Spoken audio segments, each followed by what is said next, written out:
Hello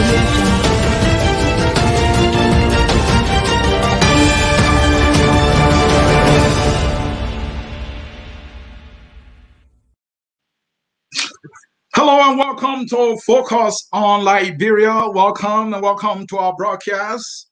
I'm Ansony Sieh hosting, and it is my honor having you joining us in yet another exciting edition of our programs here at Focus on Liberia.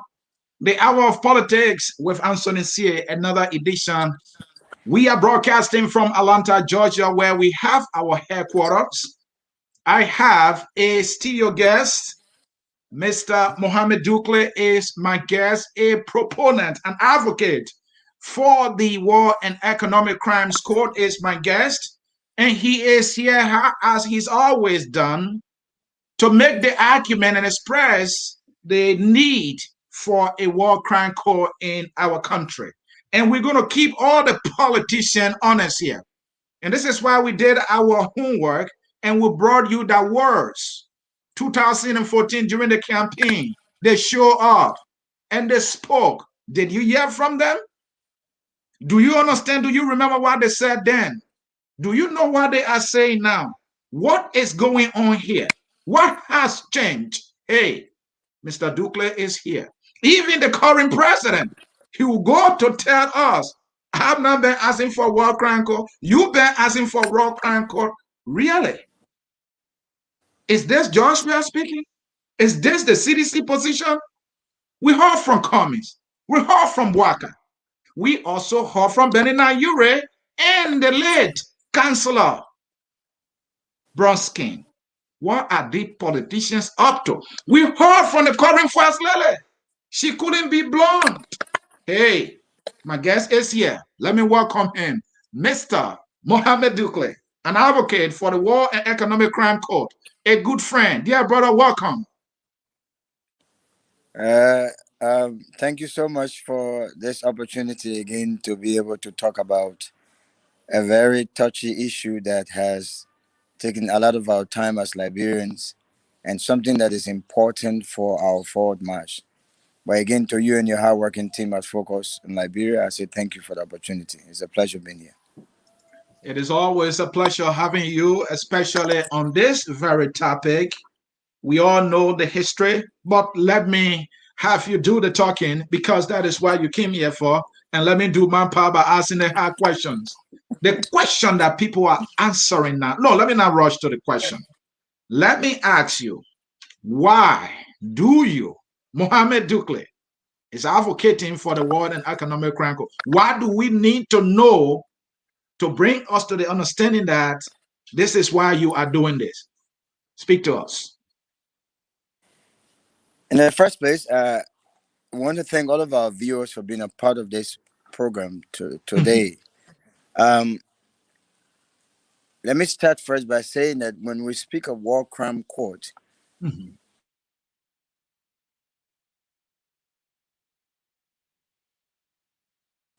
many people, when you say war crime, people think about punishing, people think about disruption. I mean, from the fragile peace that we already enjoy or we are struggling with. But war crime court, for me, the understanding is that it will be, if established, an institution that provides a system or a platform that allows for a due process so as to enforce accountability and put to rest the allegations and counter allegations, the uneasiness, and all of those things that are making us to be at loggerheads with each other. It's a platform that will allow people to own up to their actions, to take responsibilities for whatever they might have done, thereby either being punished based on the gravity of the crime and the demeanor, or at the discretion of the victims being forgiven, given also the gravity of the crime or the demeanor of the alleged perpetrators. But it's a platform that must be created to enforce accountability. This accountability, when enforced, then it will give rise to judicial equality. It will give rise to judicial reassurance. And then that will lead to security and stability, thereby birthing an economic recovery or economic boom. So that's my understanding of a war crime code. Went through over a decade of civil crisis. Heinous crimes against humanity were committed. There are people who committed, some of whom are still alive and they are moving around. Until those people are brought to book, until those issues are brought to bear to be discussed, and not just discussed anyhow, but discussed under an institution that has authority and that will be sophisticated and well structured to hear those cases, it is always difficult for us to move forward because in us, we are still hurt. Many souls are still wounded. They are still bleeding. Many are still crying within. The nightmare is still there. Internal forgiveness has not taken place. And therefore, the idea of reconciliation and forgiveness without the platform of WCC, for me, is elusive, is comically confusing, and in fact, is utterly dangerous to the fragile peace that we crave every day. So that's why I believe, without any doubt, that for Liberia to move forward, for us to have reconciliation, a true sense of reconciliation, for a true sense of forgiveness to take place, let's first establish the War Crime Code and allow people to answer to questions surrounding their activities during the war. Another Mr. thing is Duclay. that, yes. Yeah, Mr. Duclay, let me hold you there. You just listening to the clip that Focus on Liberia play. Mm-hmm. We heard from our leaders. All of them nearly say, hey, what we need now is reconciliation. We don't need a war crime tribunal to hold people accountable. That was what Bronskin said. That was Mm-hmm. what Cummings said. That was what Councillor Bronskin said. Now, for the current First Lady, former uh, current Vice President, sorry, and former First Right. Lady, she was blunt. She said, hey, we don't need that. It will tear us apart. We are interrelated. So we don't need that. So these are our, even today, President Weah is saying, I have not been asking for this. These are smart people who are saying to us, hey, the war crime court is not the way, reconciliation is the way. Because I guess, I don't know, why are they saying this? It said that when they punish people or hold people accountable through the war crime tribunal, it's not going to solve any problem. What do you think they're doing here? Do you happen to disagree with them? I completely disagree with the assertion that we need reconciliation. Yes, we do Okay. need reconciliation. But let's understand, why do we reconcile? We reconcile when there's conflict. We reconcile when there are differences. And the first step to reconciliation is acknowledgement of guilt or assumption of responsibility for role play. Mhm. Now, the only umbrella and institution that could do that well, that could safeguard that process and propel that process of reconciliation itself, is the War Crime Court. Okay. So yes, we need reconciliation, but that for that reconciliation itself to be genuine, for all of the T's to be crossed and all of the I's to be dotted, in order to ensure that that reconciliation will not just be a ceremonial, it will not be a lip service, it will not just be a show, as we will say in Liberia. It will be something germane and substantive and durable. Then there must be a war crime code providing that platform to safeguard that process. Because the war crime code, the first thing it will do, it will bring parties together. There will be allegations, there will be victims who will be alleging against perpetrators, bring them together. The first thing is for them to acknowledge that, yes, I did this or I did not do it. And at that point in time, the burden of proof will be upon the accuser, as in any court of law, in any due process. So without that done, it's like you have a soul and the soul is deeply bad inside, but you want to suture the soul from the top without really looking into it. So that does not hold. And I think the reason most people are just saying, oh, we need reconciliation, is because I think we have a one-sided understanding of war crime code. And most times when you say war crime code, people just look at it from a retributive standpoint. No, war crime code can be both retributive and restorative. Both can be combined, right? Yeah. Both of those forms of justice could be combined under the war crime code, as you've seen in other countries. Now, if a war crime code is established, say for instance, a John Brown happens to be accused of a war crime, John Brown is brought to book to either acknowledge to what he did or to deny it. Let's assume that he acknowledged what he did that is wrong and he is remorseful. And at that point in time, the victim in question uses his or discretion to say, oh, you know what? All I wanted is for this guy to agree that he did it. For now, I found a closure with him. I forgive you. That's reconciliation. But that would not have happened without even the war crime code. When the guy is in denial, he's not willing to acknowledge, and at some point in time, maybe even arrogant, how then can reconciliation take place? So the argument that we need reconciliation, we don't need war crime code is faulty, because it is the war crime code is the platform that is needed to foster, to propel, and to give room for the processes that will lead to reconciliation and forgiveness. Mr. Another thing, Ducle, let me also say this quickly. okay. Reconciliation is constitutionally preferential, discretional. Reconciliation or forgiveness is constitutionally discretional. But justice is constitutionally obligational and binding. I just want people to understand that. In other words, it is at my discretion to either forgive or to decide to reconcile with someone if that person Mhm. goes against me. But Okay. it is my obligational right to get justice if somebody goes against me, or it is the obligational right of someone to get justice against me if I go against someone. I want people to understand that we should not mix the two. So the idea of reconciliation is one of discretion based on the individuals involved and the gravity of the crime, as well as the demeanor of the alleged perpetrator. However, justice is a must on our law and honor any international law. And that's why we So, must not tamper justice with mercy in the name of reconciliation. And henceforth, WCC, which is the War Crime Code, must be established. so in other words, you are saying if a victim feels that the perpetrator needs to be held accountable, then that accountability process should be through the war, and I mean should be through the war crime court. But Exactly. where the victim is saying, "Well, I have forgiven you," maybe because the person is remorseful, then the victim can make that decision, and there can be a process of reconciliation as well. Exactly the point. And I think that's what most of us are missing. War Crime Code does not necessarily mean you're going to jail. War Crime Code is there to ensure that there's accountability. So exactly as you stated, I said that reconciliation and forgiveness is at the discretion of the victim The based victim. on two factors. Number one, the gravity of the crime that has been allegedly committed. And number Mhm. two, the demeanor of the alleged perpetrator.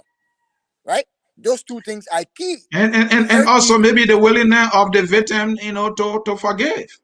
That's what I said at the discretion of Hmm. the victim. That's what I said. Yeah. That Hmm. discretion defines that person's willingness. You understand what Hmm. I'm saying?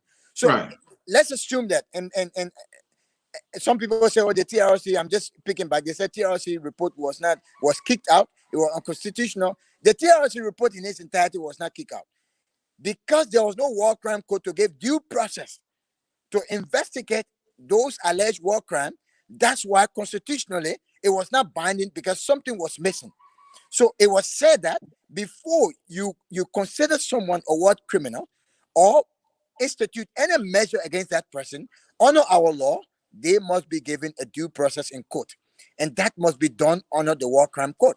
So let's assume, given that understanding, which if we accept and establish the war crime code, person A went against person B. Let's say John went against B, and the war crime code is established. John is made to appear. John comes in and acknowledges that, yet I did this, I did that, it was wrong. This is the first scenario I want to paint. Hmm. And B says, I'm the fact that you've apologized, you acknowledge it. For me, it's a closure. All I wanted is for you to acknowledge that you did wrong, and that will lead Hmm. to the closure for our family. I do here and now forgive you, and I am willing to reconcile with you. The war crime code will not be, and it's never about dividing our country apart, our society apart. In fact, it's about uniting us and healing our wounds and bringing us together. So at that point in time, that perpetrator A, will be allowed to work with a victim B so that they can work it out and reconcile and move as citizens. Because let me say something, the moment someone says, I forgive you, there will be internalization of the wound of the, I mean, there will be internalization of the whole process, whereby that person now will try to work towards wiping away that nightmare. So even if that person saw perpetrator A in the community, he or she will no longer be frightened because he has said that I am forgiving you. But on the other instance, let's assume that perpetrator A, after acknowledging, and victim B said, I'm not forgiving you. Obviously, then whatever punitive measures that will be there, or whatever disciplinary measures that will be there, given the gravity of the crime, that measure should be instituted against that person as a deterrent against any future unleashing of crimes against humanity. Mr. Ducle, let's look at opportunities here. Mm-hmm. And for opportunities, let's look at two variables. Yes. Timing and the will or leadership, or if you like, the political will from the leaders that be at a particular time. In the past regime, some Right. people said that time was the best time, but yet we didn't have the political will from the political leader of the country at the time. Now, today, all of that making the argument, well, the timing is not right. And so those who are in power today, even they have not demonstrated the willingness to show the political will, they are saying, because the time is not right, we can do it.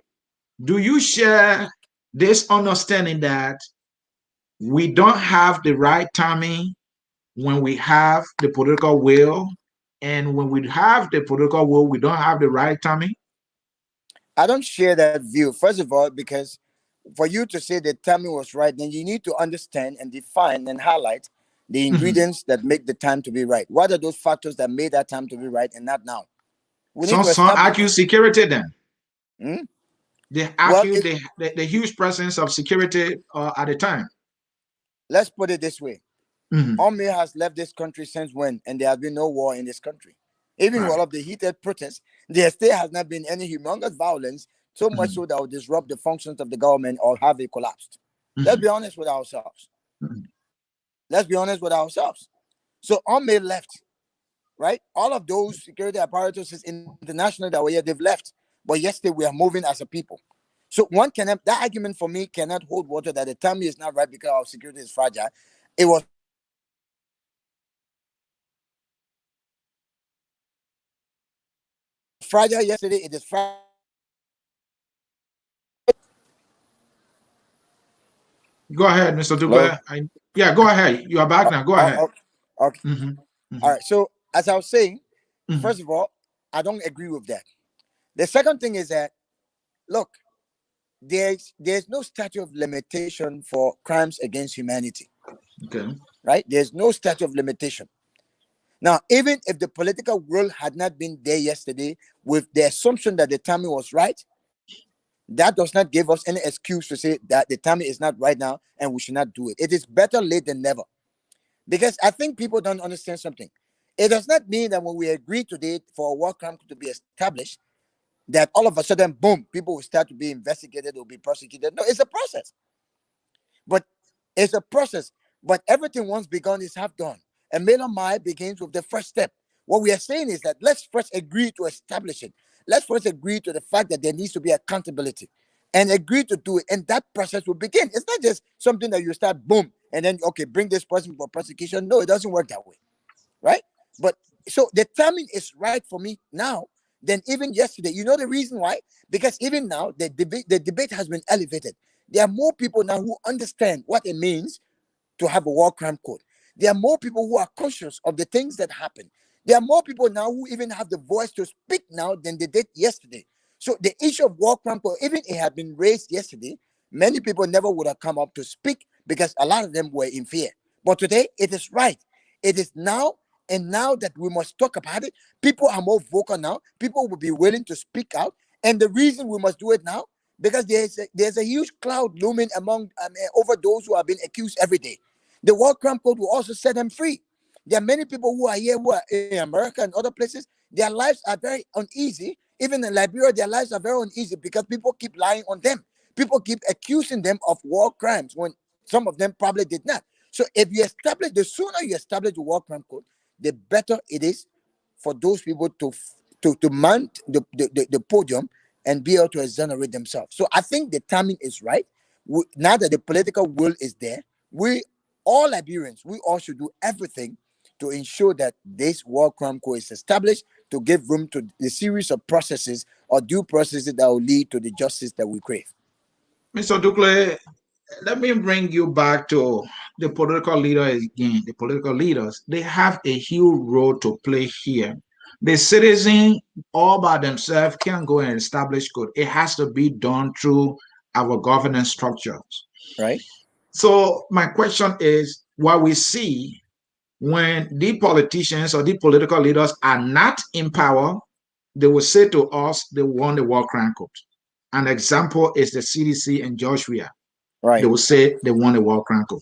But when they get in power, they have no appetite for the war crime code. So Right. anytime we get another batch of leaders in office, whether or not they were for the war crime code, they are no longer for it. It seems to be we, the people, are left with no other alternative here other than to keep waiting for these people. And the war crime code is needed. What do we do? It's a good point you raised. Let me first of all say I'm really disappointed in the statement of the current president of the Republic of Liberia in the Mhm, clip that you played when he said that he didn't call for war crime code. That's not true. That's false. mhm, When the president was campaigning, war crimes, war and economic crimes code became one of the major slogans. It was one of the major lines that he used to campaign to woo the Liberians to get their support. In fact, he told Liberians that he's been as past UN peace ambassador. He was going to use his expertise, his experience, his connections, and everything within his power to ensure that anyone who committed crime against humanity will be brought to justice, and henceforth he will ensure that the war and economic crimes code will be established. It's on record. I'm not the one mhm, saying it. He said it. Now, why all of a sudden he's telling us that he did not call for it? So I just want Liberians to know I'm sorry to say, but the president lied. He's one of the first individuals who started espousing the idea of a war crime code, and he used that as a platform to get to power. Now, why I say that today, many of the politicians are jittery about the war crime code. The reason could be simple. One of few things. Number one, they're either saying things that they don't believe in, but they know that that's what the Liberian people want to hear. So they hypocritically, they will use it to get the votes of the Liberian people because they feel like they must get into power. The Machiavellian principle, the end justifies the means. mhm, The second reason could be out of that hypocrisy, some of those people have skeletons in their closet. They say, he who speaks of equity must come with clean hands. mhm, He who speaks of equity must come with clean hands. Now, at the time that President Weah was making that statement, let us again remember there was no mhm, allegation against him about his participation in the affairs of this war by supporting Model. Right? That time, that allegation had not surfaced. But immediately after he became president, allegations surfaced against him that he was one of those supporting Model. Though it has not been proven in court, and even part of the reason why the War Crime Code must be established, so that that argument must be laid to bear and be laid to rest, I think that could be a reason why the president himself is not jittery about it and is pushing back against the idea of a War Crime Code. Because the argument that the economy is bad, if there's a war crime code, it will further deteriorate the economy. I think that argument is lazy and unfounded. In fact, the economy is bad today. It is what it is. We are economically in a deplorable situation because of the fact that people don't feel secure. People don't feel that this country is stable. People don't feel that there is justice. People don't feel that equality exists. And therefore, the economy is stagnated because they have to bring their money to support our economy. We are not import driven. We can't produce and sell anything for ourselves. So the sooner you establish the war crime code, where people now will be brought to justice, those who are perpetrators will be penalized one way or the other. It becomes a reassurance, a judicial reassurance for those who want to invest in this country. There will be soul healing, it will enhance reconciliation, and of course, there will be economic recovery and boom, because investors will now feel safe to come here and invest in our country. So they are afraid, most of the politicians, because one way or the other, most of our politicians are part and parcel of the over the over the 10 years of civil crisis that we went through. Many of them feel that they played a role. Most of them feel that they played a role, and maybe some of those roles have not been brought to public scrutiny. And they feel like if this war crime code is established, look, this thing could be brought to public scrutiny. The other reason is that the war crime code has been moving as a twin brother to the war economic the economics crime code. It was always the war and economics crime code. So even politicians, even if some of them were not guilty of war crime, the possibility is that they could be guilty of economics crime. So the idea is that if they don't push back on the war crime code, if they allow this war crime code to manifest, then the next thing that will ensue will be the economic crime code, which might catch them pens down. And that is what many of the politicians are fighting against. And I think this is the losing battle. Whether under this regime or not, there will come a time in this country that the War Economic Crime Code will be established, as you can see from the elevation of the debate and the resignation of the call for War Crime Code in Liberia today. Folks watching us, Focus on Liberia. I'm Ansony Sieh hosting. My guest is Mohammed Dukleh. He is an advocate for the War and Economic Crimes Code, and he is here to make the case why we really, really need that code to be established and that we need it now. Mr. Dukleh, President Weah recently communicated with the Liberian people that he has sent communication to the legislature to advise on the war crime court. What do you make of that effort? I think that was a political chicanery. The president should not be asking the legislature to advise him. That's why the president, as head of state and chief of staff, the president has the constitutional right to appoint advisors to be able to advise him. That's why he has advisors on economic affairs, advisors on security, advisors on religious affairs, and those people, their appointments are based on constitutional provisions that give right to the president to have people around him that are advising on issues.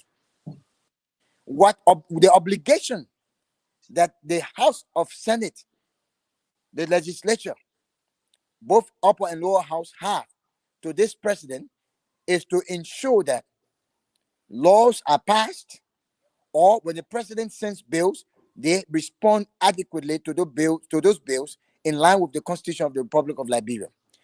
Adversely, that then means what the president needs to do is to send a bill to the legislature, telling them, sign a bill, and send it to the legislature for concurrence. Do you understand? Not for him to ask them for advice. They are not his advisors.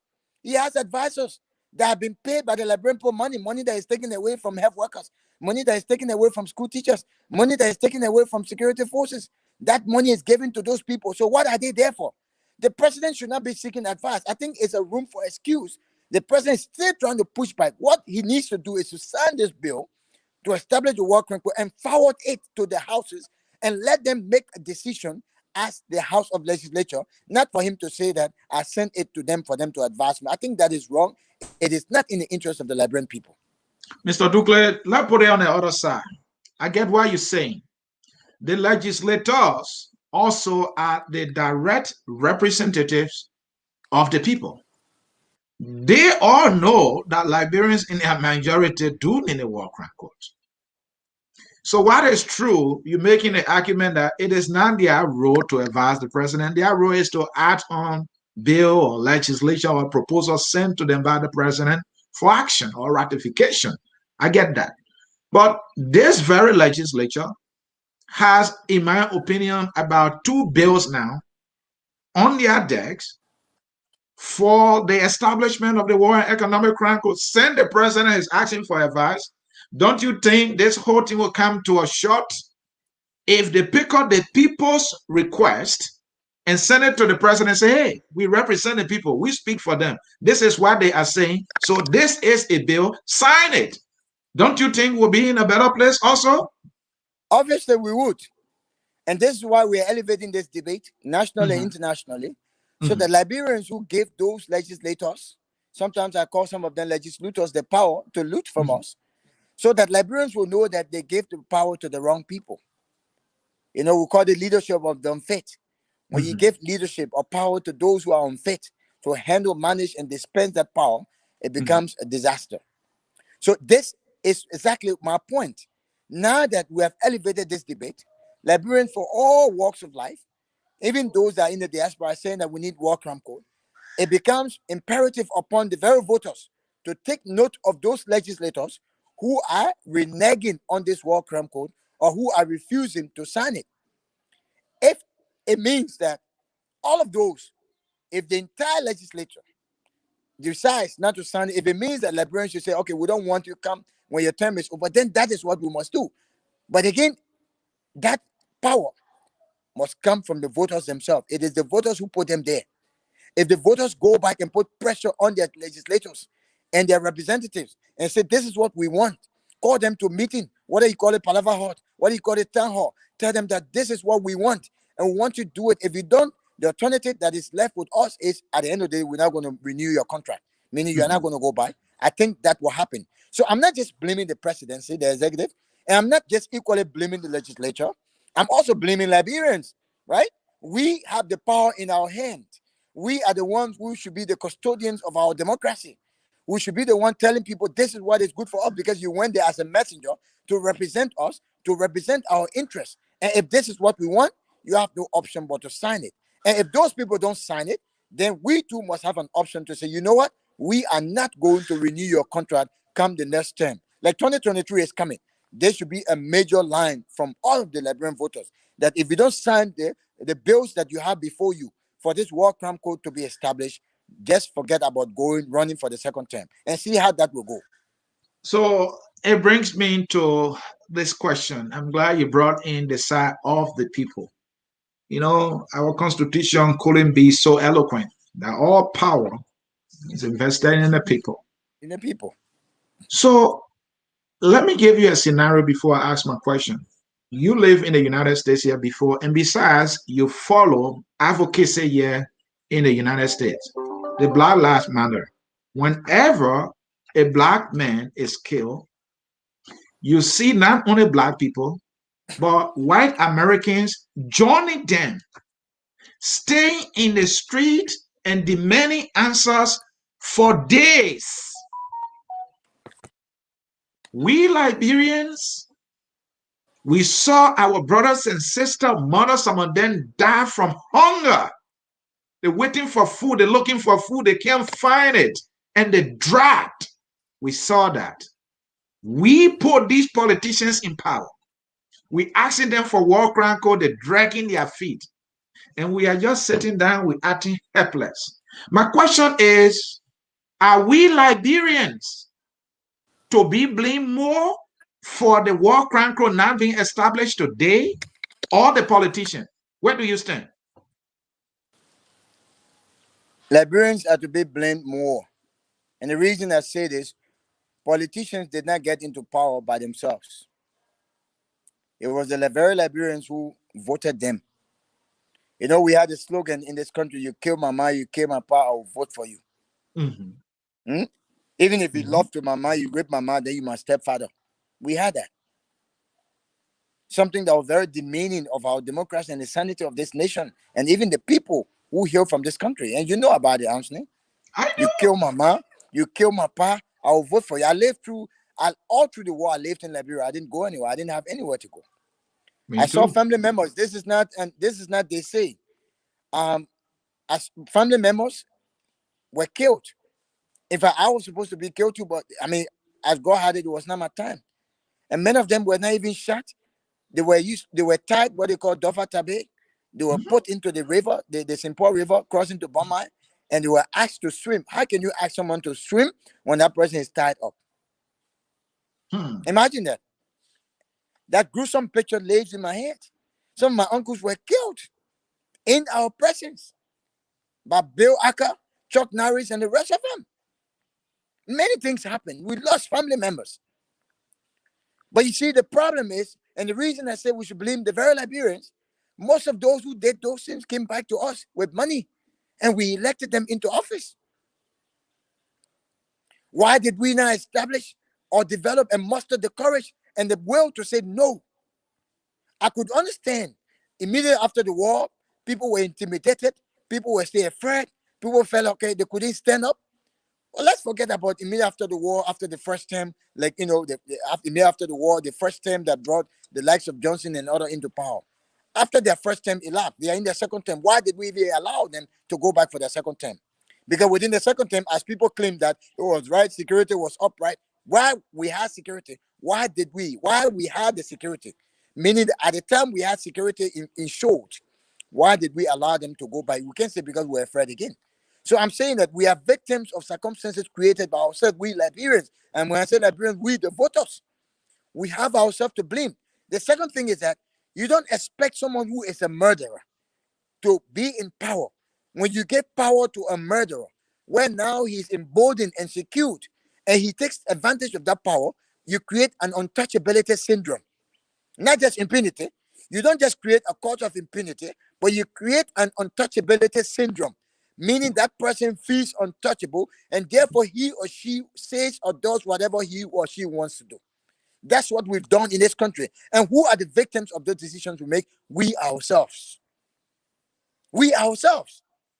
Mr. And it is Duclair. not late. We are having this discussion because it is not late. 2023 is around the corner. We could correct some of those mistakes. So you Mr. understand why I said Liberians, the voters are more responsible for the action or for the delay in the war crime code. Because let's say after the first term, immediately after the war, after the first term of the first 9 years, let's assume that after the first term, the second 9 years, and Liberians say anyone who was part of the war, meaning participated, who committed heinous crime against humanity, we are not going to elect you into office. Would they have forced themselves into office? No, they never would have forced themselves. Number two, that would have made them, it would have broken, it would have disarmed them intellectually, it would have disarmed them humanly and socially, meaning that it would have made them to lower their guys and their arms. They would not have been walking around assuming arrogance around here. But and because even they get into power, and even economically, economically as well. Economically as well. Because most of them sought power, or they are seeking power because they want to protect their stolen wealth. That's one of the reasons. Most of those who participated in the war, they looted, they killed, they destroyed lives and property. The only shelter they seek is to get power.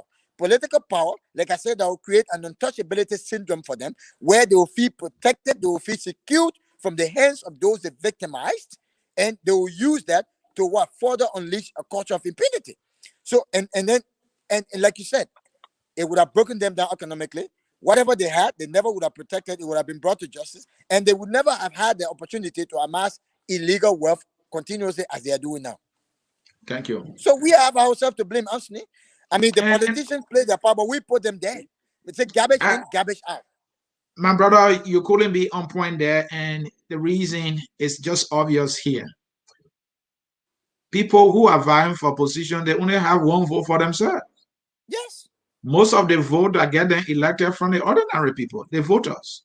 So Exactly. if you don't put these people in power, they will not be there in the first place. But again, on the people, let me ask this question. Now that the people share a greater blame here, what can they do now going forward? What can we as a people, as citizens, because this thing requests for war crime been going on and going to 20 years. And we have seen these political leaders, they have not given it to us. They're changing position here and there. We can't take their words for anything for now. What can we do now? We have been waiting for them to act. They will not act, even to write a letter. If you look at Ahmed Tijen Kaba, next to Sierra Leone, he sent letter to Dan Kofi Annan, United Nations Secretary General at the time. He said, look, this is why I want our people. We can't even get it here. So I don't think we should wait for these people. What can the people do now? So the first thing is, let's start with the presidency. The President of the Republic of Liberia, His Excellency Dr. George Manak Begubewiya, has failed the Liberian people. He has reneged on his promise. He has defaulted on that promise. Therefore, do not allow him a second term. Period. Short as it is. He campaigned on the mantra of war crime code, and now he's come there. He's pushing back against it. So let's start with him. Do not renew his contract, because he does not believe in war crime code. He does not believe in going against the culture of impunity. He does not believe in destroying the untouchability syndrome. He does not believe in criminal responsibility. So let's get rid of him. The second thing is that those legislators who once came to us and told us that they will support a war crime code, and now that they've been in power either for the first term or the second term, and yet they have done nothing whatsoever to support this idea. In fact, many of them are pushing back on it, or they are using political rhetoric to bemuse us. then let's get rid of them as well. Let's bring in a new set of individuals who have been advocating for this, who truly believe in it, and also have leadership qualities that will make them, that will give us what we deserve out of the people who represent us. The third thing is, as we go further as Liberians, let us remember, I will keep saying it, let us remember that our voting cards are our inalienable rights. Those rights must not be sold for a bag of rice. Those rights must not be sold for bunches of zinc. Those rights must not be placed in someone's pocket, no matter how deep they are in US dollars. Those rights must be entrusted and conferred upon people. And when you confer trust upon people, it means that you are keeping your right and you are only selecting them and allowing them to represent you, and they must operate at your sole desire. That way, they will do what is right for that community, what is right for that district, or what is right for that county. You keep the right and they do the representation. At any point in time where the default on the agreement or the contract agreement between you and them, then you take your right away from them, or you take that power away from them and redirect your right to the right people who can make the right decision. Mr. So Douglas. I'm saying this to mean quickly. One of the things that we should be looking at, normally when we go into campaign, what are the priority items that we want to see the candidates address? And I'm not talking about the old candidates who've been lying to us, even the new ones that will be coming. How many of them are strictly involved with the War Crime Code in the advocacy, right? That should be one of the priority items that those people who are coming to us for their vote will sign a contract with them. You sign this. If you don't, we'll go against you. Either we'll petition you to come down or we'll not renew your contract. So that's what we can do. A different mindset. Now we have a better understanding of the War Crime Code. The debate has been elevated, and therefore we too must elevate our actions. Mr. Ducle, I get what you're saying. You are saying to me, don't renew the social contract with these people. In other words, don't elect these people who are a complete letdown in this fight to establish the War Crime Code. You thought they were going to do it after you should have elected them. You did. 3 years gone now. They are not even entertaining it. So don't elect them. Now, that is 3 years from now. My question is, what can we do now, today? Because the people that will elect again, we can't be sure. Here we are. We felt that we were sure that those we elected a few years ago were going to do it today. They are not doing it. So we can't be sure of the next people that will be electing 3 years from now. That's why I premised my question earlier. In America, when a black man is killed, the people are in the street are demanding accountability immediately. They're not saying, let's wait for next year. No, they're not. What can the people do now? That is my question. So the people now can petition the legislators. It has been done. Emmanuel Save's group, been a representation. It has been done. I want an action. What can they do now? What I mean, it has been done, but it could be done in a most robust, massive manner than more than just what we saw. People must understand that this is not about Emmanuel Savage. This is not even about just those who were murdered. This is even about the current generation and future generation to come, because the scars will remain. And if the culture of impunity is not thwarted now, then this is something that will continue to destroy the fabric of this society, and nothing will come in place and be done right. So it means that we must now, I'm not talking about using violence. If it means that we will ensure that everything using the constitutional power that we have, those legislators, because that was a mass movement. And what is that constitutional power that the people have you're talking about, Mr. Ducle? The Constitution gave us the power that even without the expiration of the term of a particular representative or legislator, we can solicit signatures and petition that person to step down. We have the power. Okay, that's another option. What may be on how can we put on these people a sustained pressure? How can we do that? Let's also elevate the education about this War Crime Code. That's one aspect, and I'll come to the sustained pressure. Let's educate people. You see, the education before the noise or the advocacy for the War Crime Code was not as resonating as it is now, because the education about it, the information, the awareness was not what it is now. So let's intensify the education and the awareness and break it down into simple terms what does war crime code mean? Because most people are intimidated when you say war crime code. The first thing they hear about war, right? So let's break it down. Whether it is in the schools, whether it is in the town halls, whether it's the palaver meetings, let's do that education. That should be part of the mass movement now. That this is something that we must educate our people about and make them to understand in simple terms that Liberia needs this in order to reset And how the does that agenda of this country. how does that education translate into any action that will bring about the establishment of the war crime court? When people are informed, just like of recent, you've seen a different turn. You see a shift in the voting pattern of Liberian.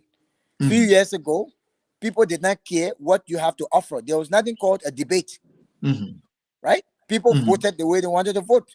As a matter of fact, Maserati was known as a stronghold of the CDC. But of recent, 2019, the AB Dowers, they don't want that. He didn't have money to give people. 2020, he won. He didn't have money to give people. But people now became conscious of what they should be looking for in a particular representation. You understand? So that awareness that made people to say, you know what? Don't sell your vote for bag of rice. You will eat the bag of rice today, and then tomorrow you'll be hungry. And yesterday the problems will be around. Now you must be voting for people who can find solutions to those problems, who can speak for you and ably represent you. And that's why you saw people through their awareness. People decided to translate their education into their voting, into their votes, and through the way they voted. So I'm saying with this awareness, it could also be translated into votes. When this awareness is created, then we'll be able to single out those who are against it, those who are for it, and we'll begin to galvanize support for those who are for it and prepare them for leadership so that they can represent us. Mr. Ducle, will a sustained peaceful protest for days and even months be somehow a game changer? Because we saw that Yes, in Tehran Square in Egypt, the people were yes, there for days, I and agree then 100%. the works of Muslim Mubarak cracked. Is that an option? That's even one of the major options. Like you said, sustained. That's a word I want to underline. Sustained, peaceful protest. The sustainability is key. Sustained, peaceful protest, and that sustainability is not just a function of people being there for 1 week, 2 weeks, but the maintenance of those people, the upkeep of those people for that 1 or 2 weeks. You understand what I'm saying? So I Right. agree 100%. Sustained, peaceful protest and boycotting of all governmental functions would lead to pressure, a mounted pressure that will bring this government to its need or the legislature to its need so that this thing can be done. If So people let me don't go ask to, this question, Mr. Ducle. Are we sure that the people actually want war crime court? yes, from How the can we be discussion that sure? we, I mean, how can be, I can say I'm sure you want war crime court because I've seen you doing interview. You are making steps. You are taking action.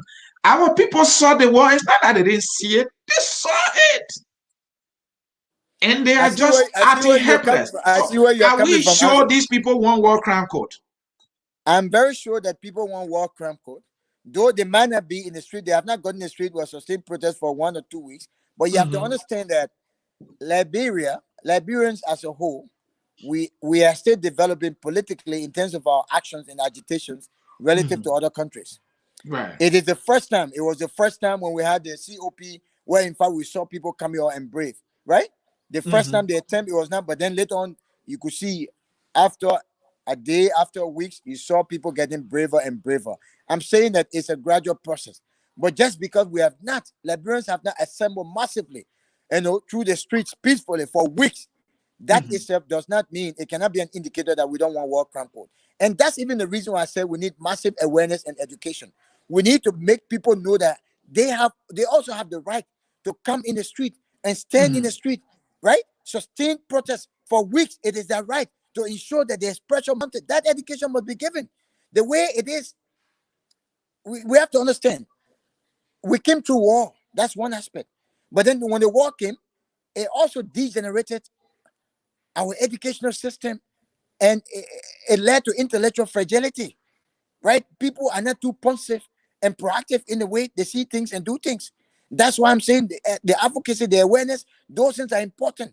We need to make people to understand that it is one of the easiest and most peaceful way that can be done. But it requires massive effort. Like you said, it must be sustained.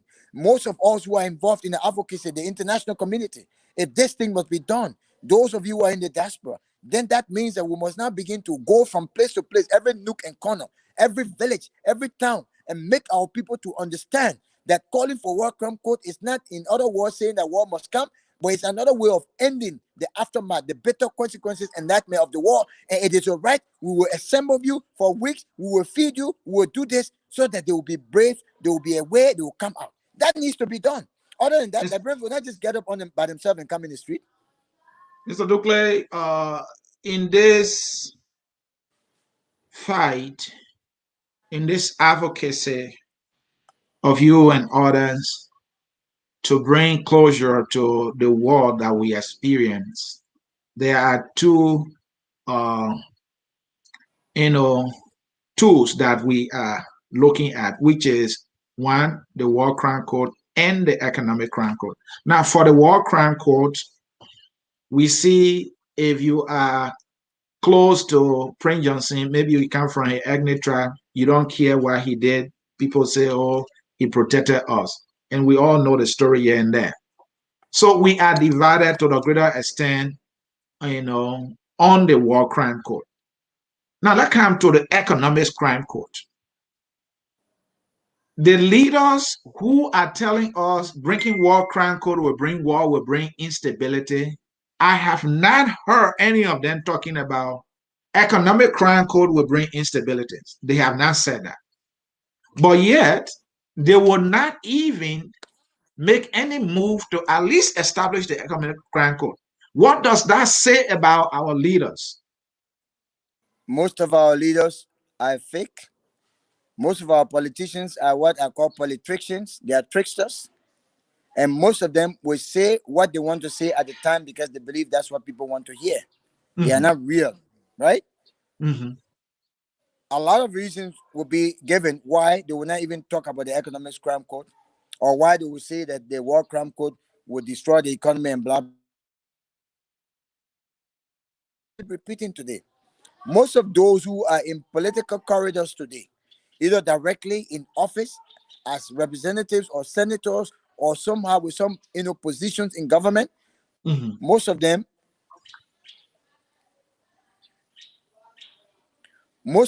have economic issues. But Mm-hmm. what is protecting them now is the power that they have. And that's why the Economic Crime Code cannot precede and must not precede the War Crime Code. The War Crime Code is what will divest them of that power that they have. That Mm-hmm. garment of authority that has created an untouchability syndrome around them. It is only the War Crime Code that will elevate that judicial equality to take away that power from them. And hence, they will be vulnerable to the Economic Crime Code and they will be answerable to the Economic Crime Code. So most people will not want to fight for the War Crime Code, even if they believe that the Economic Crime Code is not bad, because they believe that if they fight for the War Crime Code, that War Crime Code will take away that shield that's protecting them. And now, at that point in time, they will be answerable to the Economic Crime Code, and they don't want to be answerable to the Economic Crime Code. Most of our so-called wealthy people in this country, the power brokers in this country, if we check it, if we were to establish an economic crime code today, you realize that they have ill-gotten wealth, wealth that will get that the wealth that they got are the sweat and blood of Liberians that they murder, places that they looted, properties that they got the wrong way. And what is protecting them now is the political power that they have or the political power that they're associated with. The only thing that can bring that to rest, that can take away that political power and create an equal platform that will allow them to be judged as any ordinary person is the War Crime Code. And that's why people are pushing against it.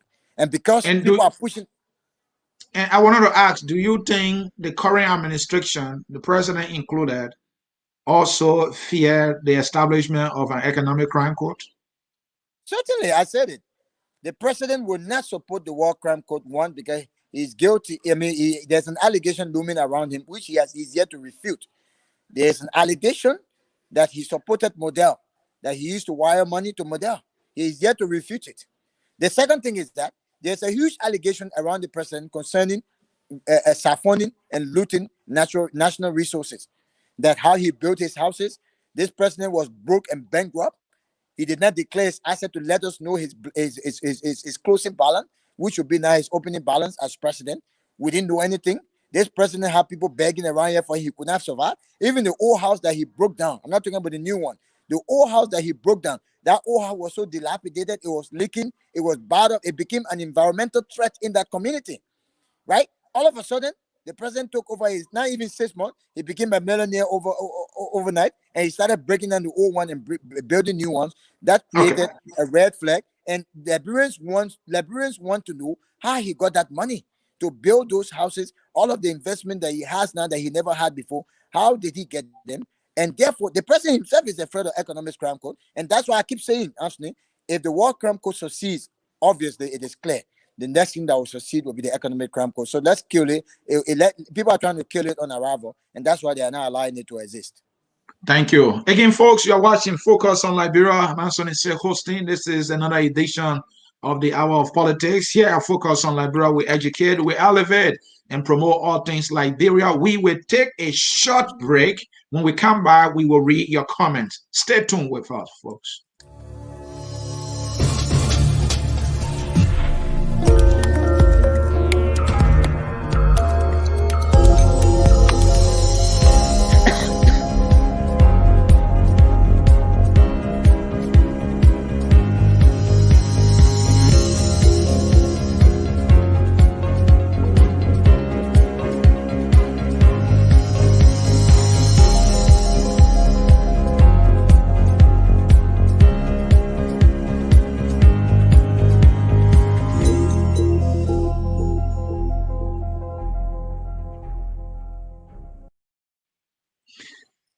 All right, folks, we are back with you here. We will now read your comments.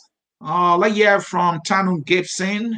Joel Howard Taylor sounds like Prince Johnson. What kind of ripple effect did it have in Sierra Leone? If I understood clearly what she meant by interrelatedness of families and the ripple effect it will have on them.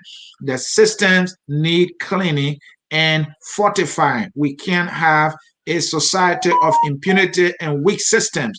We need war and economic crimes court in Liberia and a strong judicial system. He wrote, I couldn't agree more. Let's hear from John Mason. It's called restorative justice.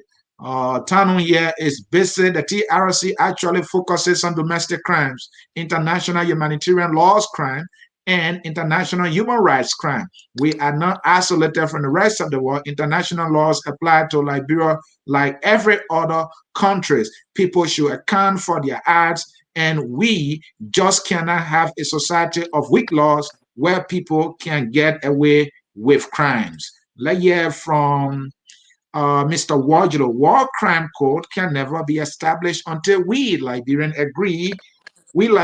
agree that the government of Liberia can also agree to establish judicial center for ICC to prosecute, I believe. Will the War and Economic Crimes Code be holistic or not selective? And also, who pays the cost looking at the country's present financial condition? Second, why is it that only war crimes code can be carried out in Africa? I don't know if it is only in Africa. I heard something about what happened in Germany, in the state prosecuting people. Let's hear from Watcher again. Will the War and Economic Crimes Code, will the War and Economic Crime Code, when established, be holistic? I think it's the same statement that he wrote here. Let me hear from Mr. Toure here. The first thing people should understand about the issue of justice system is that when retributive justice is not the alternative, the restorative justice will never be a solution. In other words, retributive justice and restorative justice are interdependent. He's making a point. That year from Father Taylor. Is this Father Taylor, my good friend? How you doing, brother? My suggestion is that there should be nationwide protest, peaceful one. Let every Liberian show up. I agree with that. I want to show up. Let's hear from Mr. Watch Lawyer again, to establish war crime code in Rwanda that cost 1.3 billion, and Sierra Leone that cost 130 million. Don't forget that the country is to shoulder the financial responsibility. That is something Mr. Ducle will address. Regular Duke, well, the regular guy writes, I have never doubted your articulation intellectual ability. You have said it all. Somebody is blowing my gas on. Yes, he got some intellectual muscles here, and he's displaying them succinctly. Let's hear from Saba. The error is being made from the initial stage. When one puts their name in a ballot, maybe met on a ballot for a position, they should present their balance sheet not after they are elected. I think that person is responding to the issue of assets declaration to show that your hands are clean and you have nothing to hide, and you are telling the Liberian, for hey, this is what I have, so that when I'm leaving power, you know that I did not take away your money. Let me bring back Mr. Ducle. Excellent comments and contribution from those following us on Facebook. Your response. I think they have some questions there for you, especially the one I had to do with funding.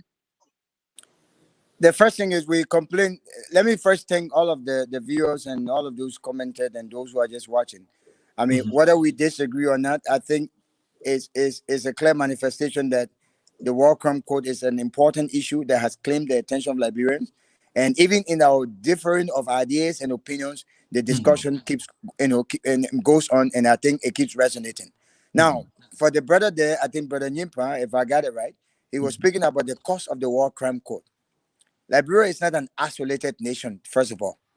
Liberia is among committee of nations, and this will not be the first time. In many instances, Liberia, there have been nations who have handed out donations, right? Funding to Liberia, not on a loan basis. I just want to have that aspect. There are always room, opportunities out there for other countries who want to see development in this country, because we are all interwoven as a global world. When one thing affects one country, it affects the other countries. So there are opportunities out there for other countries to come in. But let's even come locally. Liberia is not short of resources. The reason we always look out there for people to give us handout is because we have the wrong leadership. We have the wrong leadership who are ill managing what we have. They are stealing it, and they are getting crumbs and putting them in their pockets at the dislike and the disadvantage of the Liberian people. So if we have the right leadership, we don't need to worry about the cost of war crime. But we got diamond in this country. We got most of the minerals that you think about. We have them in this country. We have gold in this country. We can use our resources, manage them properly, and out of that, the proceeds, we ourselves, if we have the right leadership with the right mindset, the qualification to fund the war crime code. And that's why it is even important that as we go through the 2023 election, we must elect the right person with the right mindset, the right character, the right proficiency and experience to lead us and manage our resources so that we can be debt free and we can be in other countries' pocket. So I'm not worried about the cost, and we should not be worried about the cost. What we should be thinking about now, let's come to terms with the fact that we need to establish a war crimes code. And that if that means that we should come out massively and have a peaceful, sustained, peaceful protest for 1 week, 2 weeks, then yes, that is what we must do. If it also means that we should get rid of those people who are not in line with the war crime code because either they are guilty or because they are afraid of economic loopholes in their backyard, then we should also get rid of them. But for as long as we have war crime code, there will be security fragility, there will be judicial inequality, and there will be bitterness from the mass murders. There will be mass mysterious murders. Then at the end of the day, there will be no stability, there will be no security, and our economy will continue to go downward. And we are not going to go anywhere. Nobody will take us seriously. So let's come to terms and establish the war crime code. Number one, for accountability. Accountability means that it will serve as a deterrence against the culture of impunity. It will destroy the untouchability syndrome, and it will, for the first time, break people down so much so that will come to terms with the fact and acknowledge what they have done wrong, either to seek forgiveness or to pay for the crimes that they have committed. The other thing it will do, it will lead to judicial reassurance or judicial equality, the dispensation of judicial equality, and further strengthen our local judicial system. And that when that happens, then there will be soul healing. There will be closure. Closure will lead to enhanced reconciliation and forgiveness that we are all talking about. And when there's enhanced reconciliation and forgiveness, there will be peace With peace, there will be security and stability, and that will lead to development. That development will assure us economic boom and economic recovery and economic boom. And other countries will not take us seriously. But all of this I'm saying boils down to us, the Liberian people.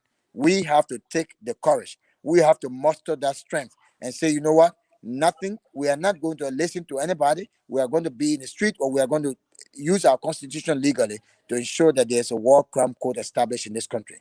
Another caller, another viewer says something which is right, and we say that even the restorative aspect of justice that we're talking about, which is to restore the rights of those who are victimized, that itself cannot even happen in the absence of retributive justice, in the absence of war crime code. War crime code must be established, first of all, to ensure that people will be aware that they will be held accountable for their crime.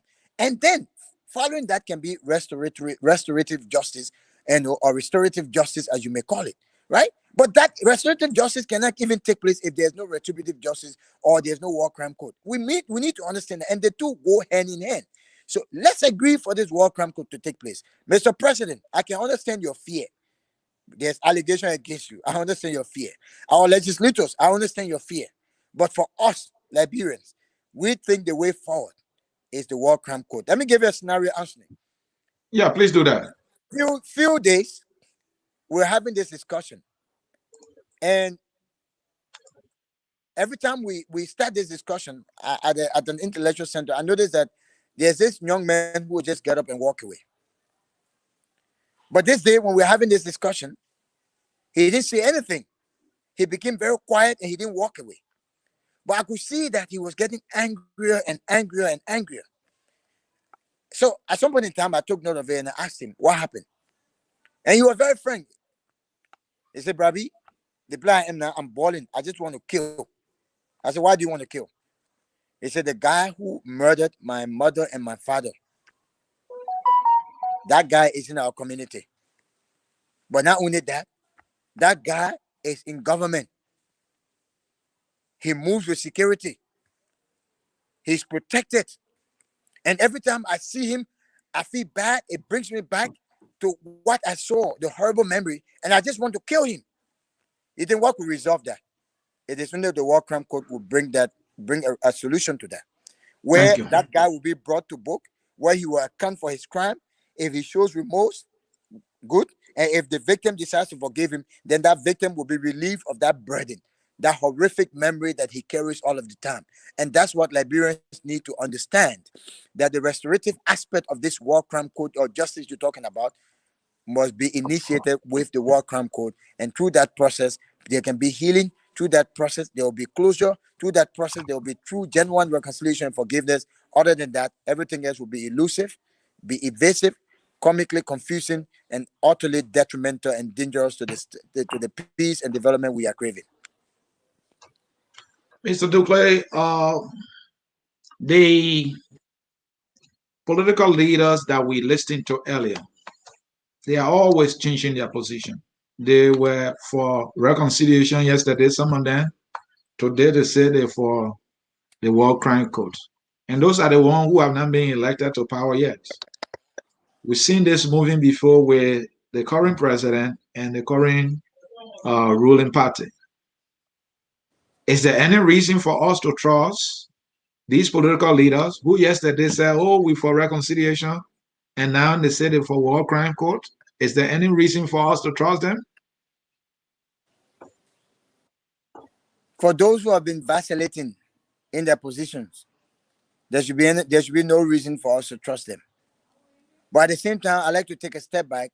At the time, some of these people, there was a time the acronym WCC or WECC was never in existence.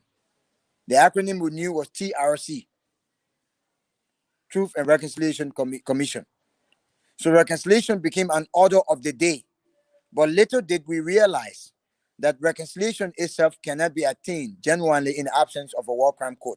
And hence, the discussion, the deliberation now got elevated to that of a war crime code. And now you see many people understanding and adhering, yielding to the fact that we must now support a war crime code.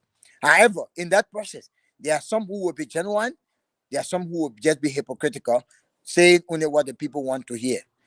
In that case, what do we do as a people? Those of us who will be electing them, we take them for their words and mark what they say, right? First of all, let's look at the actions they are making. Are they just is it just mere utterances, or are they actually taking genuine action? They are supporting causes that are advocating for this war crime code. Do they have pressure group that they are supporting, or they themselves are they involved in the process, or is it just when they call them for an interview they say, yeah, I support it? That's one aspect we should look at. The second thing is that even if they say so now as a promise, like I said, it's a social contract that we'll sign with many of them come 2023. If that social contract is not lived up to, we don't renew that contract. In fact, we abort the contract, because all of the elements of a contract make up the contract. Any attempt to disregard one is an attempt to debunk and default the whole contract.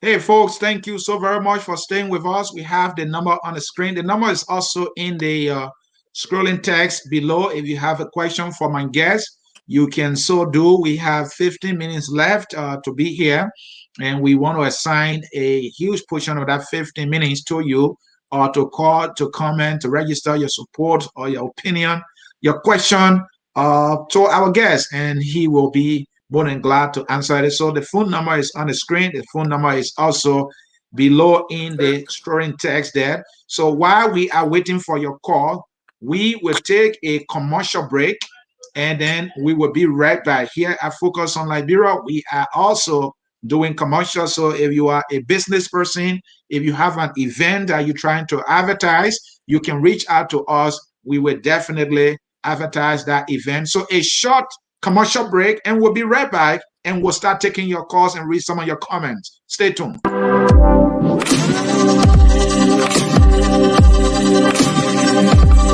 Ladies and gentlemen, parents and guardians, here comes the biggest opportunity to send your kids to school. The Vision School System, located in PHU Zone Community, presents tuition-free school for a semester. A Vision School System, commonly known as Vision Academy, the entrance fees is just $350 Liberian, while registration fees are in different categories. Registration commences on July of this year and school kicks off September 2021. At Vision School System, commonly known as Vision Academy, you can pick up your entrance package for just $2,000 Liberian for nursery and $2,000 Liberian for K1 to K2. For first grade to grade 6, it's just $2,500 Liberian. The CEO for Vision School System, Dr. Emmanuel Dekie, sees this as a way of giving back to society.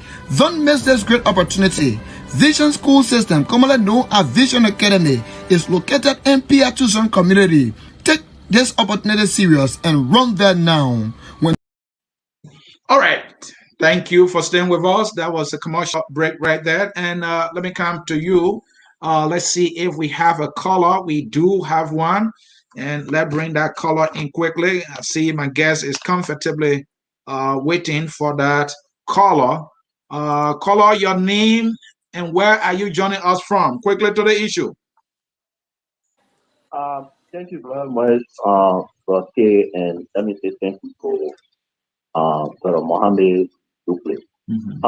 I'm the ever potent Rafi Duple, and I'll call you from North Dakota, Frankfurt.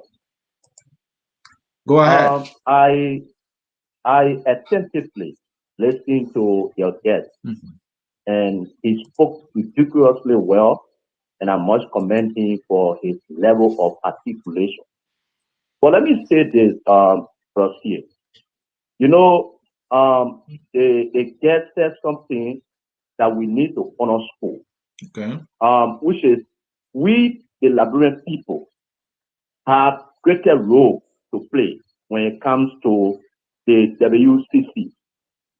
The reason here is that, Sieh, we gave power to those people who want them to be persecuted. You know, so they hate honor, they hate behind the power that we gave them. You know, so it will be very difficult for us to achieve the establishment of the WCC, because we the people, if we are ready, and your guest said that the Liberian people are ready, for the WCC, but I believe that they are not ready. We are not ready for the WCC. The reason is that we praise those people that we want them to be prosecuted. You know, so it will be difficult for us to achieve the establishment of the WCC. Now, I listened quickly, Mr. Sieh. I listened to the former chief prosecutor of the World Council and the RCC, and he said something on Costa show that they will not impose on the Liberian people. But what they can do is that if the Liberian people are yearning and they really want the WCC, they will call the international community, you know, and then the issue about funding, the Liberian people should not worry about the funding. They will establish the WCC and also create a funding for the prosecution of those who are involved in the war. So I think the Liberian people need to be serious about the WCC. If we are serious about it, let us not empower those people that we want them to be prosecuted. That's the only way we can achieve our goal. Thank you so much. Yeah, thank you for your contribution. And another thing he said, he talked about, our grassroots effort. He talked about grassroots effort. Mr. Dukle, let me see if there's another call. No, there's no any other call. So respond to the caller there. I think he spoke well. Yeah, so I mean, the caller spoke very well, and I want to thank him for his contribution. I mean, that is in line with what we are saying. Liberians are the ones who elect those who are in power, whether they're representatives, senators. It must be our duty to ensure that if they are not in line with the things that matter to us, we get rid of them and bring people who are in line with the things that matter to us. That's why we say politics is interest. It's not just interest, pocketed interest, but interest in terms of developmental agenda, interest in terms of security and stability, and the things that will allow this country to go vis-a-vis the districts and the counties and so forth. But there's something else I want to add. When we speak of the World Code, look, I think we are Africans and we remain Africans. There's no doubt about it.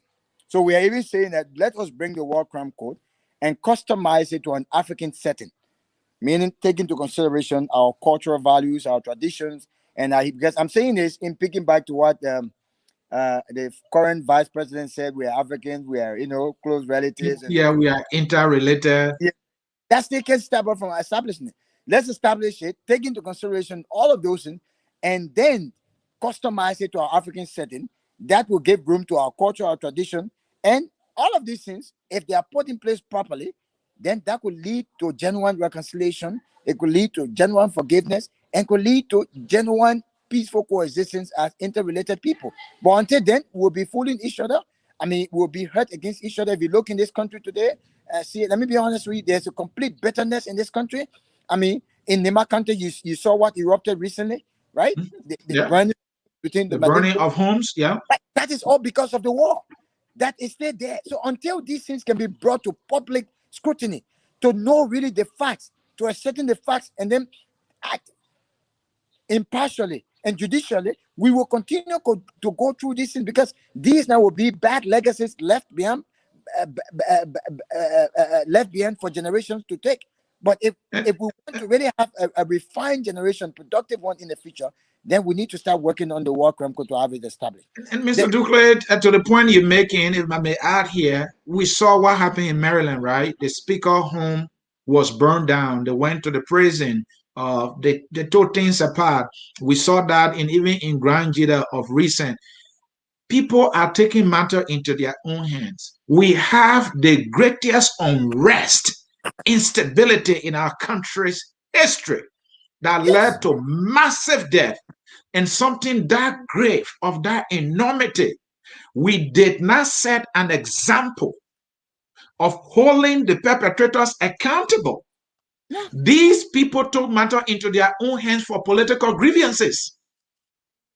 They went at it, they killed people, they looted, they stole, and they are walking around today in clean clothes in government positions. So when others are agreed, they don't see the need for a judicial process. I couldn't agree more, Anthony. I've always said, I'm one of those who always say that the law is the common denominator between the common man and those who are in political power. The law is the common denominator between the government, and when I mean the government, I'm looking at the three branches now, be it executive, judicial, alternative. The law is the common man, is the common denominator between the common citizenry and the government. At any point in time where the citizenry or the common people lose hope in the law, they no longer run to the law for redress. They will take justice onto themselves and in their own hands. And the outcome is very disastrous. The only thing you see will be violence. And that's why we say, if you establish the War Crime Code, it will give birth to judicial reassurance and it will strengthen judicial equality, enforce judicial equality in this country, where people will not be assured of the fact that when they are hurt, they will be redressed and that no one will do anything and walk away with it. Moreover, it's a slap in the face, man, for those who did the worst thing today. Like you said, they're in plain clothes, they're in power, they are being guarded by securities, and those securities have been paid by our tax money, right? It is hurtful. It's very hurtful, you know. Disgusting. And we speak against it. Yeah. And that's, I think, even, let me say something. When the War Crime Code is established, one of the benefits that people don't talk about is the rehabilitation of alleged perpetrators, right? Because every time, especially those ones who committed heinous crimes and they're in denial or they're arrogant, the War Crime Code, out of the War Crime Code, found guilty, they'll be not necessarily just sit there, but they'll be rehabilitated. Even if they'll be in prison, there are a lot of things that we can do in this country for ourselves. Liberians should learn to produce their own lesson plate now. We got Certainly. you could do something right there to help to contribute towards the economy. So you have those people you rehabilitate where they are paying their Mr. Dukle, let's take this final caller rather. Let's take the final caller. Mr. Amos George, you are live. Yeah, thank you. Look, this War Crime Code here, it is a matter of it must come to Liberia. And I wonder if it should be seated in Liberia. So people can see that when you do things, you cannot get away with it. Today, because of let me say, there's no war, because what's happening to what transpired in Liberia, today we're still experiencing the same thing. You see how people behave in Liberia. Some of them they go and burn down police station, more violence. All these things are attributed because people have not been liable for what they did in the past. These are the same things they're going. If this War Crime Code comes, I always say this. This notion that you're going to grab everybody, every tribe, and just the deal the manner, the crime, you're going to put everybody in the chamber. It's not like so. We are talking about people who are in control and command of these guys. People who are in touch with the children. Under their watch. These are the people we are talking about. We are not talking about grabbing everybody. And the excuse of the photo again is, where is the money coming from? Look at the can they tell me how much money that the Salvadorian government spent out of the pocket for that trial in prison? No. According to Dr. White, it was international community that donated that fund, that provided security for the people.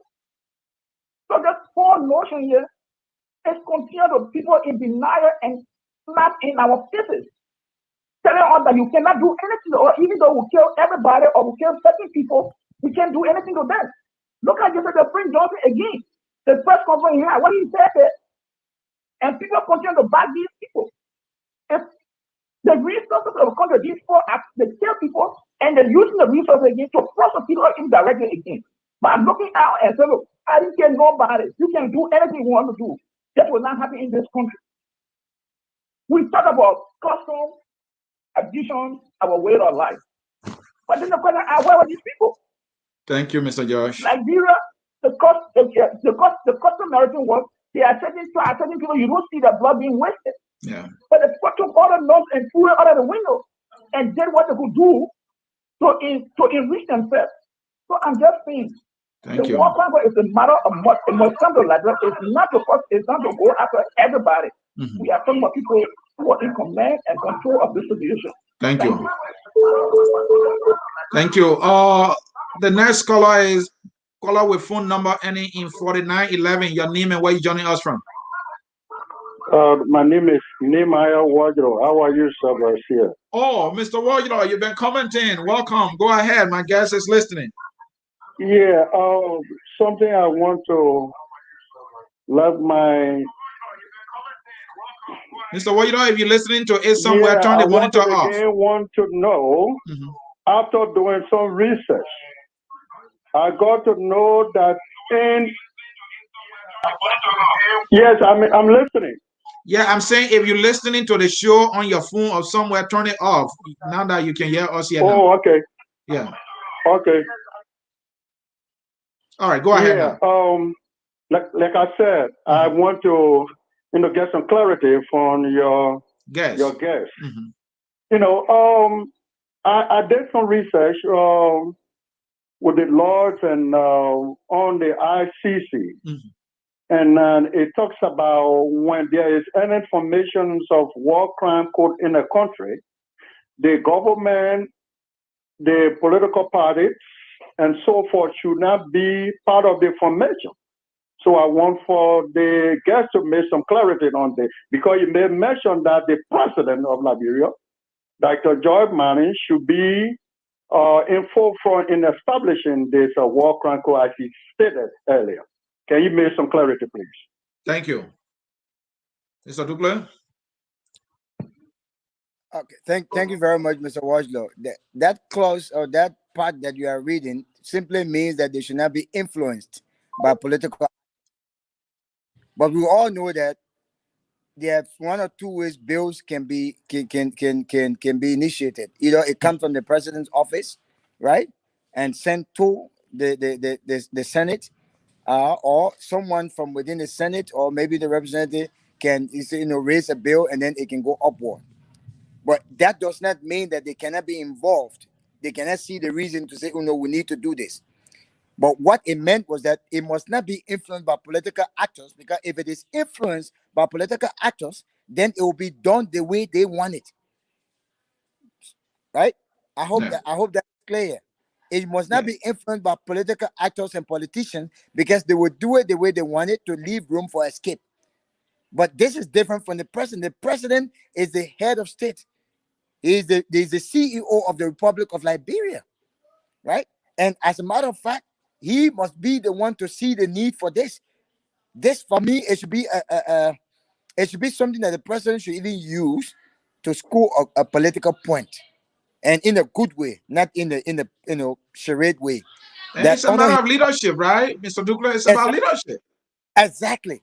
So, as a good leader who really means well for this country, even if there's nothing else you do for this country, but ensure that the judicial pendulum of this country is reset, so much so that people can get justice, I think that's a legacy that you leave for us in this country, and that's why he must be involved. But that's not that's whatever you read does not mean, Mr. Wardlow, that the president must not be involved in it. He should not send a bill and so forth, or legislators will not be involved in it. That's not what it means. Thank you so very much. The first caller, he made a point. I thought to the first caller was talking about the need for this thing, and in fact, he was saying that not everyone. I mean, that's part of the model. That's part of the mix of model that we continue to. If you look at Germany, you look at Japan, right? After the war, it was not everyone who was tried. It was just those gang leaders and those whose crimes were so enormous that they could not be ignored. And that's why I said from the beginning, I said the prosecution during the war crime code, forgiveness or reconciliation will be a function of the gravity of the crime and the demeanor of the alleged perpetrator, and that at the discretion of the victim. So I go back to my point. I say when the war crime code is one of the benefits, those alleged perpetrators will be rehabilitated.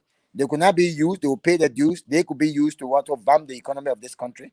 At least there will be a shield between them and the victim. Because every time you see someone who killed your mother, who killed your father, and that person never came to terms to say, I'm sorry. They became arrogant about it because they are in power. You get hurt.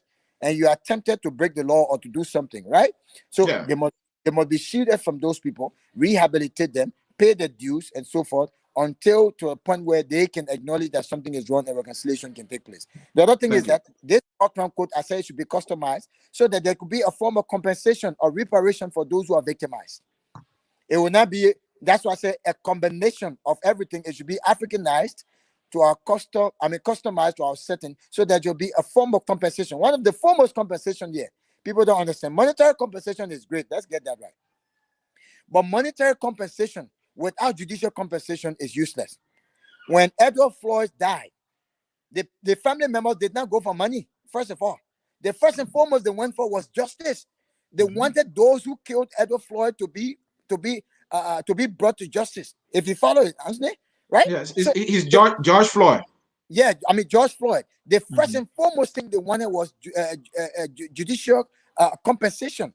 That whoever killed him must be brought to justice. So judicial compensation for me takes precedence over monetary compensation. Monetary compensation is great, but the first and foremost thing that is needed is judicial compensation, and that's why the war crime code is important. Once the judicial compensation, followed by that now will be reparation or some monetary compensation. But if you give me all of the money and I still don't get justice, and the man is passing by feeling that he's untouchable, he does not admit to it, and in fact he become more emboldened by the power that he has, then I and my money, we are unsafe and we are vulnerable to his danger. I hope we just understand.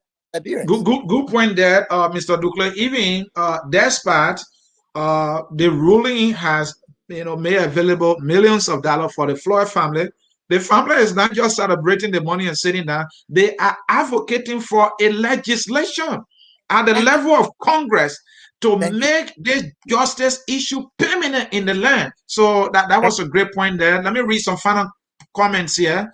We are about to wind down. Let's hear from Amara Kamara.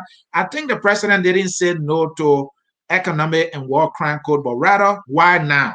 It might come in his second term. What do you think? Well, we want it now. When the president was advocating for it, he didn't say, when I'm elected, I'll be in my second term. That's not what he said.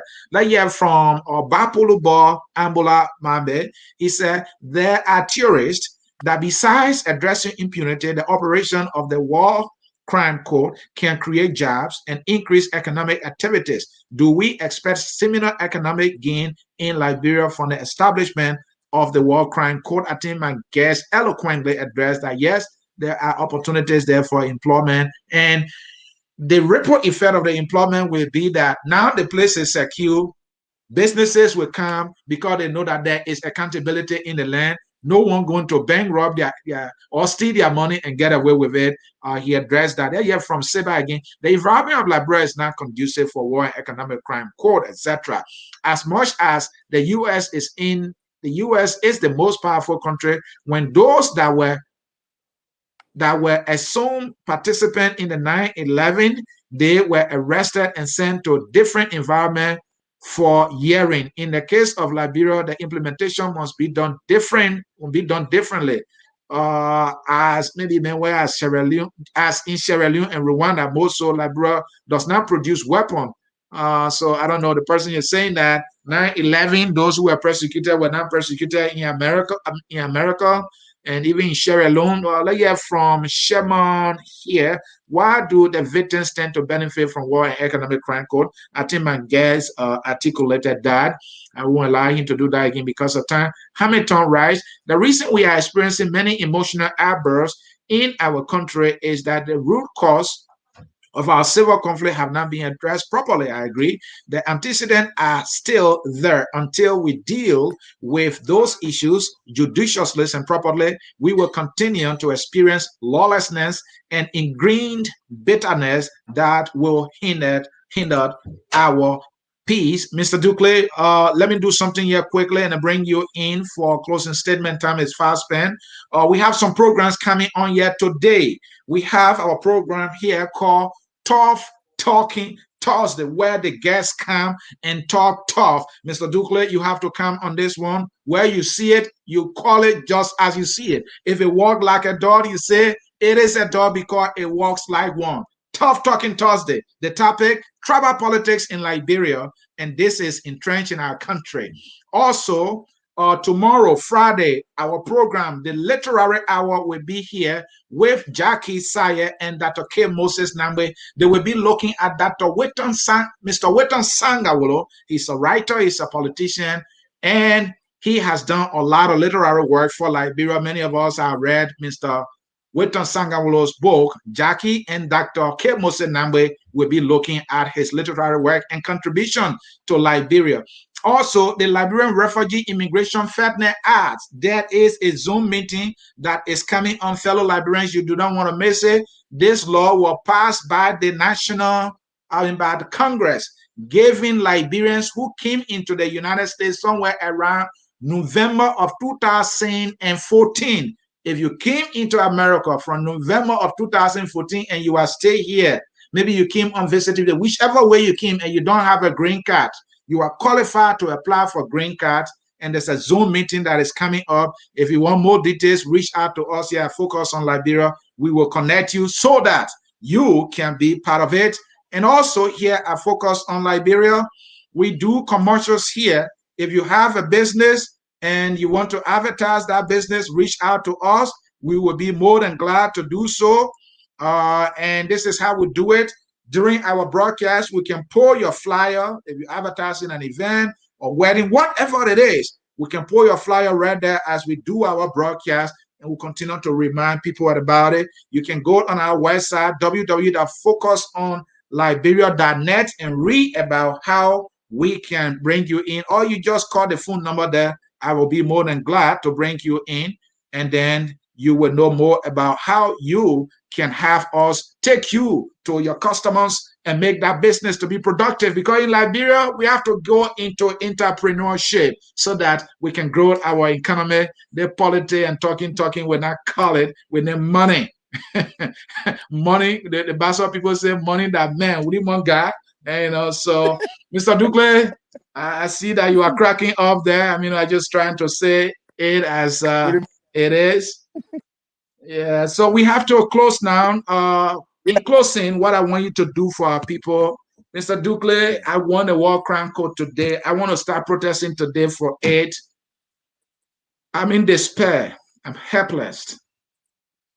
I don't know who to trust. The politicians, when they're not there, they say something different. When they get there, the story change. Where is telling us today why now. But when he was advocating, when Mama Molu and the Jefferson Koji of the world were making all that noise, they never told us why now. But this is why they are saying today. How do we go from here to close? And the first thing, you talked about the tough talking Thursday. I will appreciate. I would love to be a part. You talked about who should be there. I will look forward to the link. If that's possible, then we'll appear and play our part. Thank you. We'll do that. As we close, we must begin to trust ourselves as Liberians, we the voters. And when I say trust ourselves, let's begin to assess our decisions. What do we want to get out of voting? Why do we vote? And if we ask and answer that question intensively, ponsively, then we'll have priorities. We have a listing of things that we'll prioritize to see who matches those things, and we vote for them. And when we vote for people, not because they give us money, I'll keep saying this, we will give them the position, but we keep the power. And they themselves will know that at any point in time where the default on our social contract, we will not hesitate to get rid of them. So those who have lied to us in the past, and they've been there now, and they are refusing to do it, for them, they have already lost our trust. We should get rid of them. The new ones who are coming to us, let's look at their current disposition. How serious are they about war crime code? Is it just mere talking?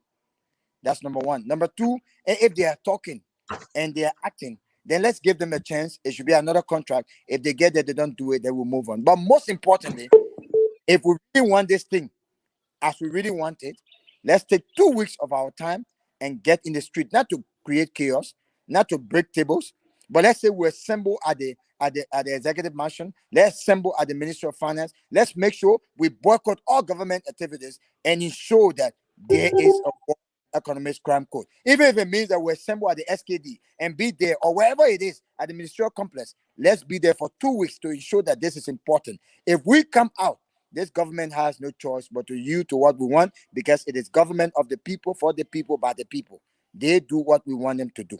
And that way it will be done. If not, this thing will continue. And quickly, Ansony, you talk about the culture of impunity. If you look at most of those who are in the legislators today, because there's no war and economic crime code, even the 5% equity that we are talking about, crying about, right? They when they sign the document, taking away the 5% equity and distributing among themselves in terms of companies. You think that would have happened if we had the war crime code or the economic crime code? It would not have happened.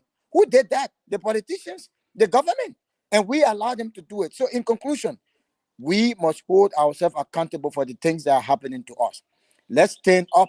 Let's do everything we can in our might to ensure that this war crime code is established, so that we will be at peace with each other, for reconciliation to take place, for stability and security to be assured, and for our economy to boom That way, investors will come and invest, and we now will be able to be at the level at other countries. Other than that, we'll continue to go backward and we'll be victims of circumstances created by ourselves. Mr. Ducle, thank you again for always accepting our invitation here to engage in the national dialogue intended to move our country forward. We appreciate your truthfulness and how you articulate the issues free of sentiments and affiliation, but in the interest of our country. That is the kind of conversation we must have for this country. We should jealously advocate for this country and do it with our whole mind and soul. Thank you. You will get that invitation for Tough Talking Thursday. I want to see how tough you can be intellectually and for Liberia. Thank you. And we will reach out to you. Folks, we have a song here at Focus on Liberia. That song says we are all Liberians. For those of you who don't even support the World Crime Court, you are supporting Mr. Y because Mr. Y is from your ethnic group. So whether he killed or not, it's okay. You are still a Liberian, except that you're having to be a disappointing one. Because the last time I checked in my village, because Joy Howard Taylor is telling us because of the interrelatedness. Why you have to speak all that big boy? How many Liberians understand that? Because of the interrelatedness of our people, we do not need a war crime court.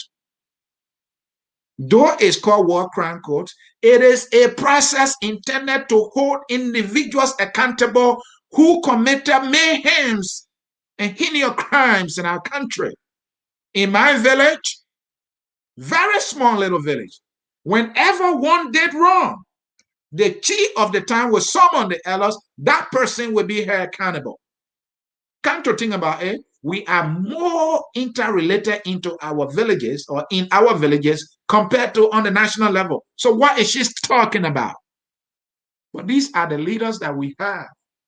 When it is time for them to step up for what is right for our country, they do the opposite. That song says we are all Liberians, and the song is more eloquent. I am not. So listen to the eloquence of the song, and I hope you find healing in that. I'll see you next time, folks. Bye. We are Liberians. Liberia is our